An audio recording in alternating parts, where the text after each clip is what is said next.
평화 인사를 나누는 시간에 제가 아는 얼굴이 보였습니다.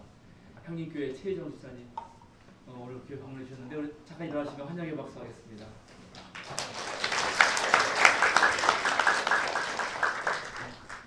집사님 오랜만입니다.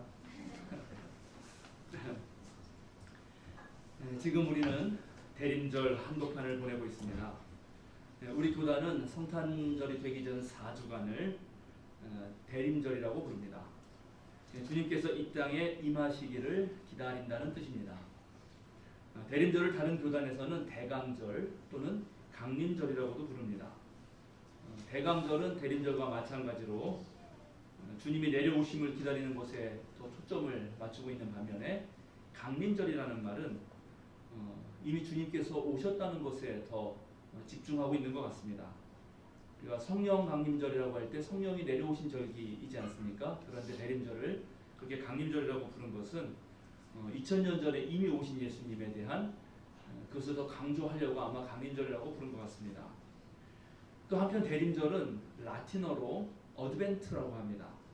어드벤트라는 말은 영어로 하자면 appearance, 출현한다, 나타난다라는 뜻인데, 그런데 여기는 나타난다라는 뜻만 있는 것이 아니라 나타나신 예수 그리스도와 함께 나아간다라는 의미와 또 그와 더불어서 함께 새로운 세계를 함께 만들어간다고 하는 모험의 의미가 들어 있습니다.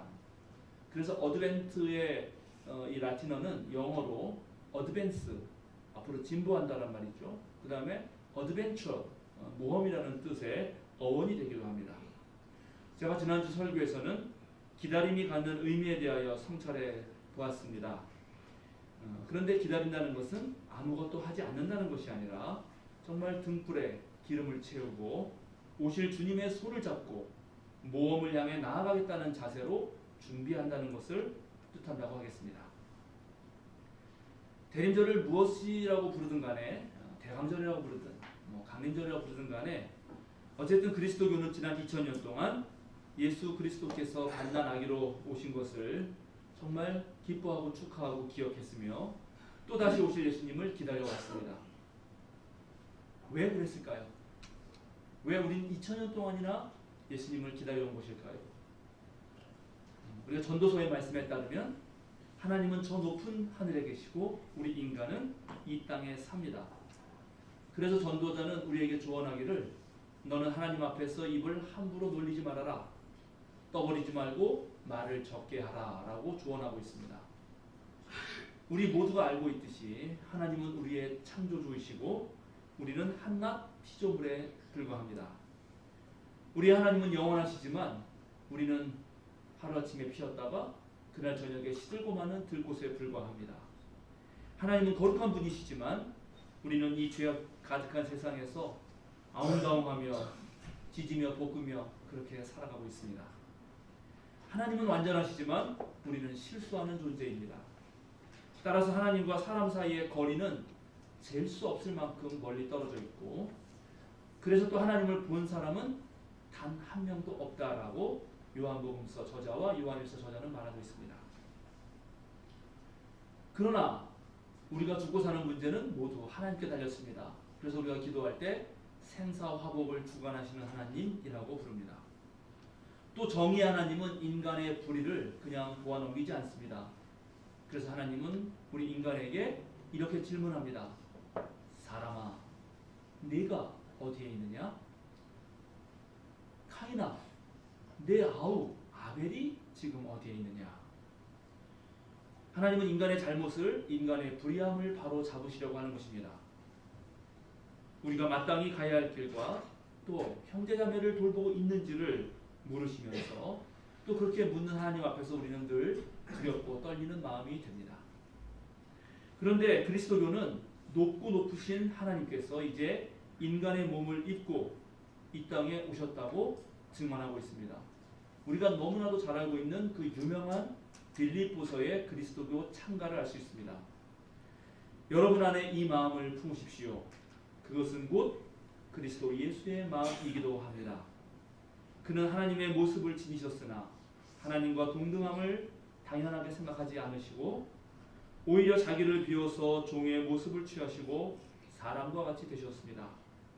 그는 사람의 모양으로 나타나셔서 자기를 낮추시고 죽기까지 하나님께 순종하셨으니 곧 십자가에 죽기까지 하셨습니다. 오늘 우리가 함께 읽은 요한복음서의 말씀은 단 한 문장으로 이 놀라운 사실을, 이 놀라운 사건을 표현합니다. 그 말씀은 육신이 되어 우리 가운데 사셨다. 그런데 이 한 문장으로 표현된 예수님의 성육식 사건은 한 문장으로 표현하기엔 너무나도 깊고 너무나도 진한 체험입니다. 이 말씀에 육신이라고 번역된 것의 원어는 사르스입니다. 그리스어입니다. 사르스. 사르스를 사실 우리말로 그대로 번역하면 살덩어리입니다. 바로 바울 사도께서 영적인 삶과 비교하면서 너희들은 육체를 따라 살면 안 된다고 했을 때 그렇게 싫어하던 그 단어 사르스입니다. 사르스는 고기 덩어리에 불과하기 때문에 이 땅의 것을 상징하고 허무한 것을 상징하고 결국은 썩어 없어져 버릴 것을 상징합니다. 바로 이것은 영원하신 하나님, 즉 영적 존재로서의 하나님과 정확하게 구별되는 단어이고 그 정반대편에 서 있는 단어입니다.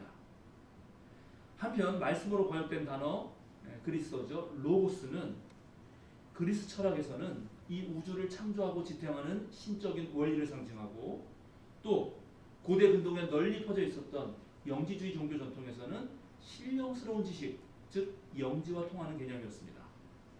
특별히 구약성서 창세기 1장에서는 하나님께서 말씀으로 이 세상을 창조하시는데 그 말씀이 바로 로고스입니다. 이 말씀은 지혜문학에서는 마치 하나의 살아 존재하는 어떤 신인 것처럼 표현하면서 지혜가 너를 부른다. 지혜가 너와 함께 있다. 태초에 하나님과 내가 함께 있었다. 이렇게 말하면서 모든 만물을 창조한 그 주체로 표현되곤 합니다. 지금 요한복음서는 도저히 함께할 수 없는 두 단어 로고스와 사르스를 함께 붙여놓고 있는 것입니다. 하나님이 살덩이가 되셨다는 말은 당시 고대 근동사회에서는 도저히 받아들여질 수 없는 사상일 뿐만 아니라 비웃음거리요 조롱거리였습니다. 가장 낮고 천한 곳에서 가장 고귀한 것을 발견할 수 있다고 하는 생각, 거룩한 신성이 물질적 차원으로 내려와서 그들과 함께할 뿐만 아니라 그 물질을 구원한다고 하는 생각은 그리스 로마 세계에서 있었던 모든 종교가 거부하던 것이었습니다. 그런데 오로지 요한복음서만이 이 사실을 노골적으로 증언하고 있는 것입니다. 14절 말씀이 육신이 되어 우리 한가운데 사셨다 하는 말씀 중에 우리 가운데 사셨다라는 말의 원어는 장막을 치셨다라는 말입니다. 그렇죠. 여러분 성경은 일관되게 우리를 찾아오시는 하나님에 대해서 증언하고 있습니다. 교만하는 우리 인간들은 내가 하나님과 같아지려고 하나님을 한번 찾아보겠다고 그 높이 바벨탑을 쌓았지만 하나님은 그 바벨탑을 보시기 위해서 이 땅으로 내려오셨어야 했습니다. 또 이스라엘 백성들이 광야를 지날 때 거기에 바로 천막을 쳤는데 하나님은 구름 기둥으로 불 기둥으로 그 장막 친 곳에 함께 장막을 치시면서 거하셨습니다. 이런 유대 전통을 이어서 요한복음서 저자는 말하고 있는 것입니다. 바로 하나님 말씀이 거하고 있는 곳은 인간이다. 한 걸음 더 나아가 너희가 천시하고 하대하고 멸시하는 그 살덩어리 한 점에서 바로 그 안에서 하나님께서 자신을 드러내신다. 이 주장은 엄청난 역설을 품고 있습니다.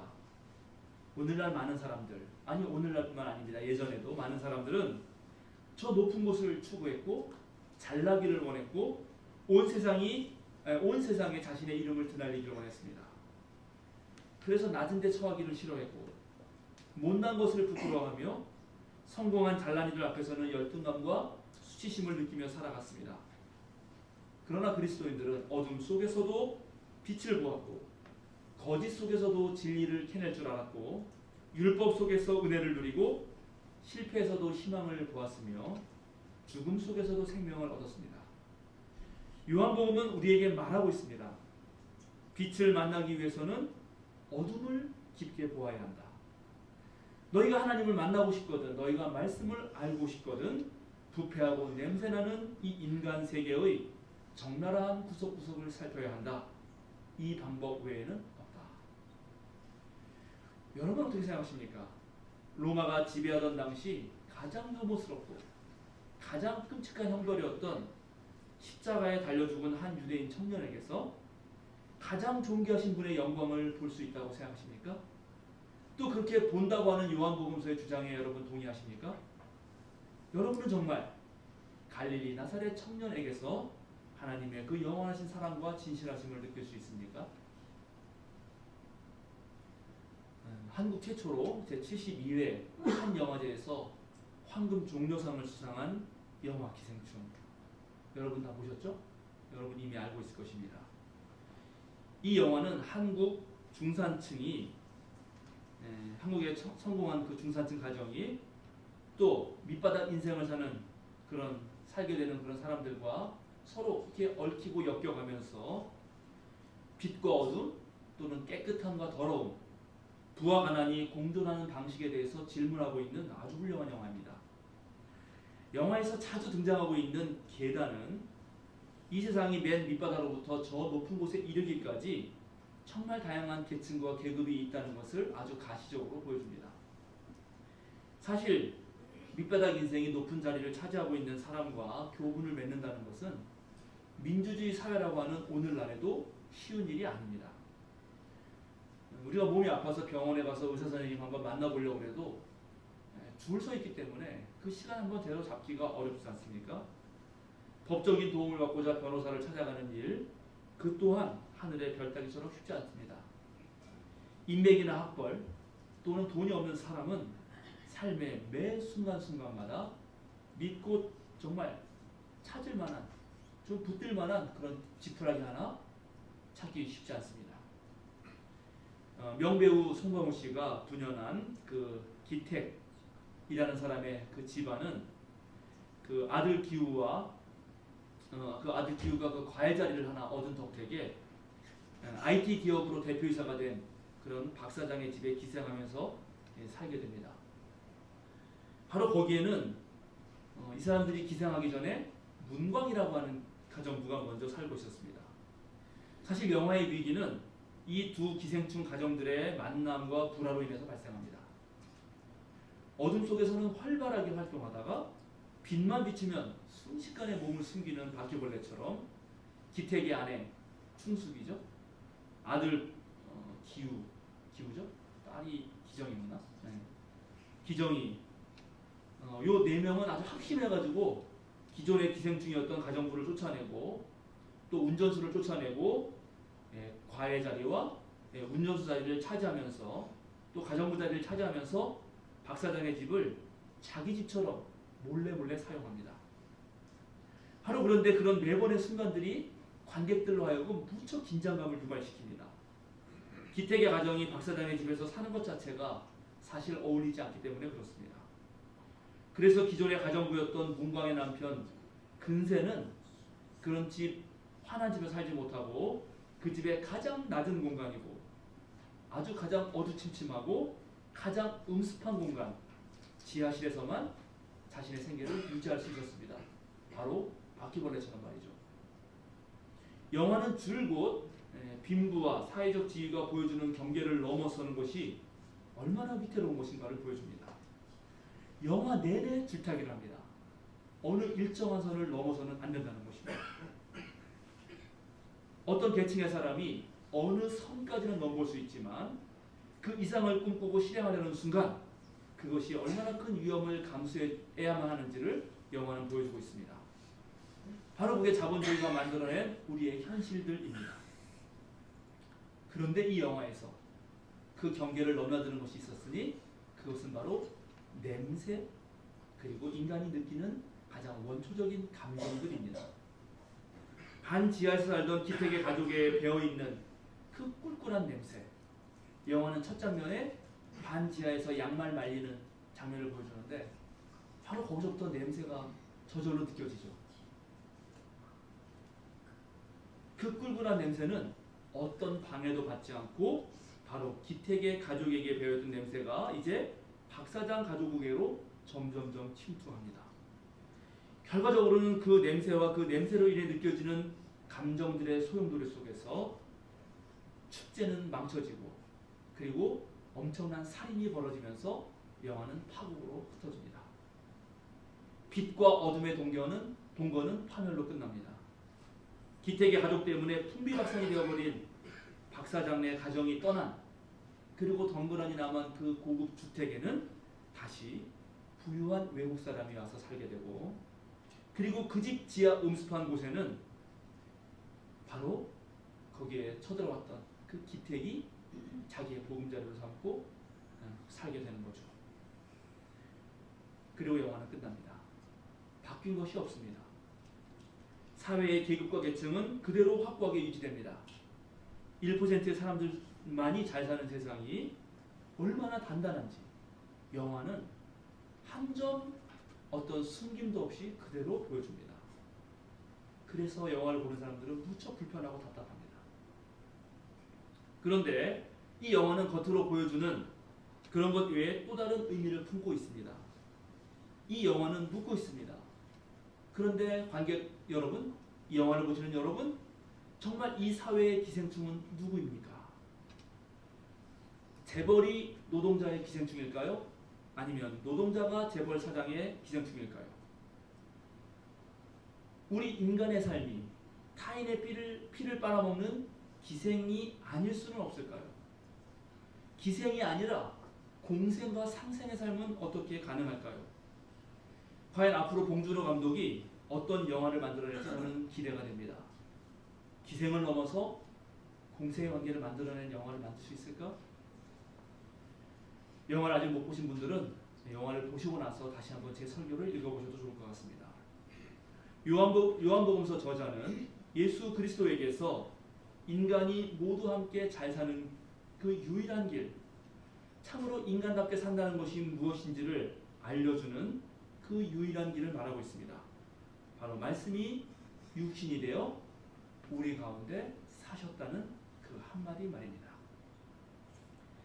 사람은 사람이라는 이유만으로, 아니 모든 생명체는 생명을 가졌다는 이유만으로, 아니 모든 존재하는 것들은 지금 없지 아니하고 여기에 있다는 그 사실 하나만으로도 존중받을 가치가 충분합니다. 그것이 창조주 하나님이 모든 존재하는 것들을 만드신 이유입니다. 존재하는 것에 의미가 없지 않습니다. 무엇이 없지 않고 있다면 그것은 그 자체로 의미 덩어리입니다. 그러나 인류의 역사는 그것을 알아내지 못했습니다. 그것을 깨닫지 못했습니다. 성육신 사건이라고 하는 것은 바로 인류와 더불어 모든 생명체와 모든 존재가 공존하고 상생하는 방식에 대한 유일한 해답입니다. 유대교는 모세의 율법을 통해서 그 길을 만들어 보려고 했습니다. 그런데 사실 유대교만 그런 것은 아닙니다. 오늘날도 많은 사람들은 법을 통해서 우리가 공생할 수 있지 않을까를 모색해 봅니다. 법이 약자를 돌봐줄 것이라고 생각합니다.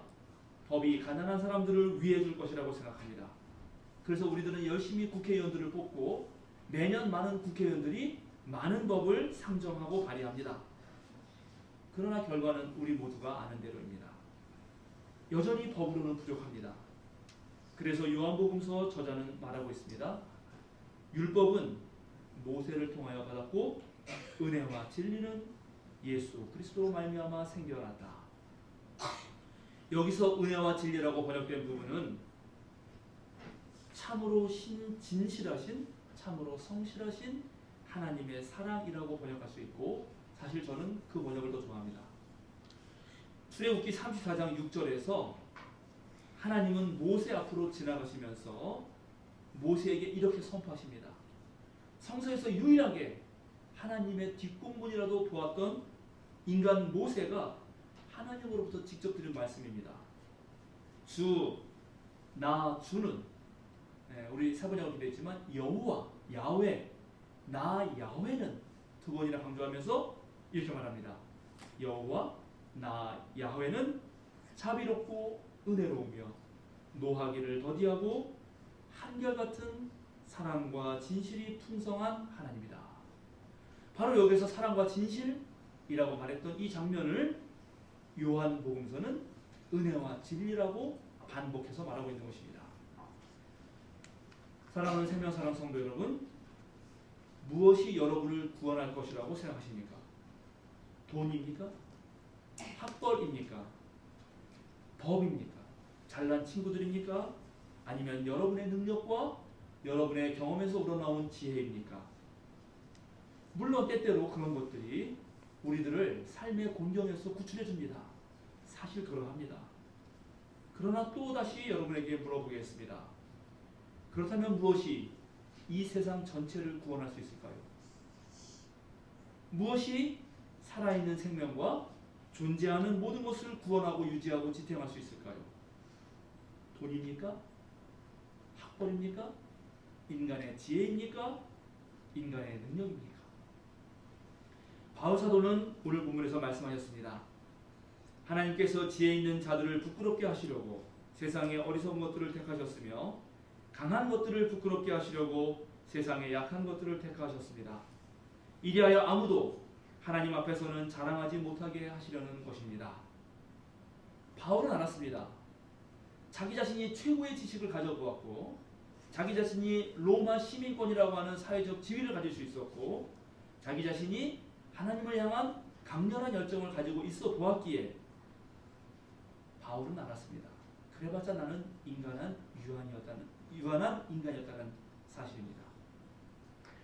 우리 인간은 그동안 많은 것을 알아냈습니다. 그러나 그럴수록 우리가 정말 깨달은 것은 모르는 것이 훨씬 더 많다는 사실입니다. 그래서 사실 우리는 모르면서 살아갑니다. 모르면서 살고 살면서도 모릅니다. 그것이 인생의 진실입니다. 아무리 큰 배라 하여도 거대한 바다 앞에서는 그저 한 점 잎사귀밖에 지나지 않습니다. 우리의 지식과 부와 능력은 하나님의 비길 수 없습니다. 그러니 사랑하는 생명사랑 성도 여러분 무엇에 기대겠습니까? 여러분 무엇에 기대서 인생을 사시렵니까? 하나님입니까? 아니면 여러분 자신입니까? 예수 그리스도는 하나님으로부터 우리에게 임하신 하나님의 지혜이십니다. 그분 안에서 우리는 정의로운 삶, 올바른 삶을 살아가며 그분 안에서 우리는 모든 존재 앞에서 깨끗하고 거룩한 삶을 살 수 있습니다.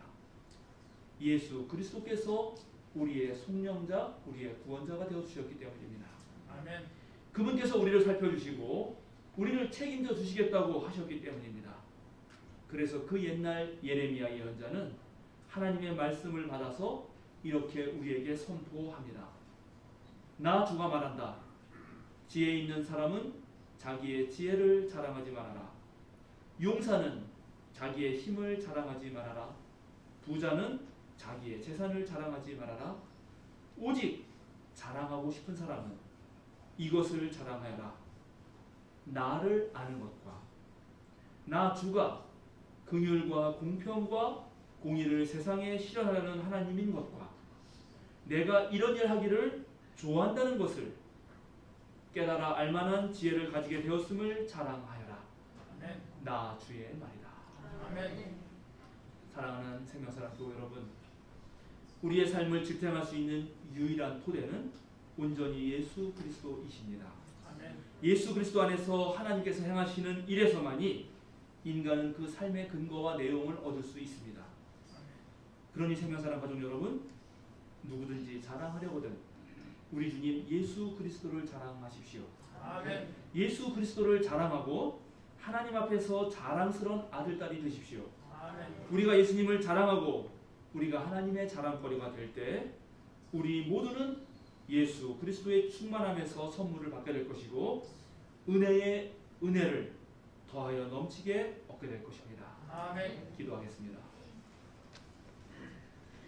하나님, 대림절을 보내며 우리 주님 오시기를 기다립니다.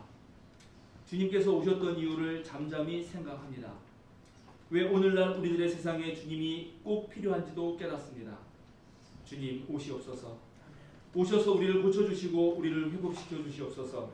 온갖 더러움을 몰아내는 것이 아니라 바로 거기에서조차도 깨끗함을 발견하는 눈을 우리에게 주셔서 그렇게 될 수밖에 없었던 삶의 질곡을 살피는 안목을 갖게 하여 주셔서 온전히 하나님의 사랑만이 넘쳐서 그 은혜를 우리뿐만 아니라 모두가 누리게 하여 주소서. 우리 주 예수 그리스도의 이름으로 간절히 기도드립니다.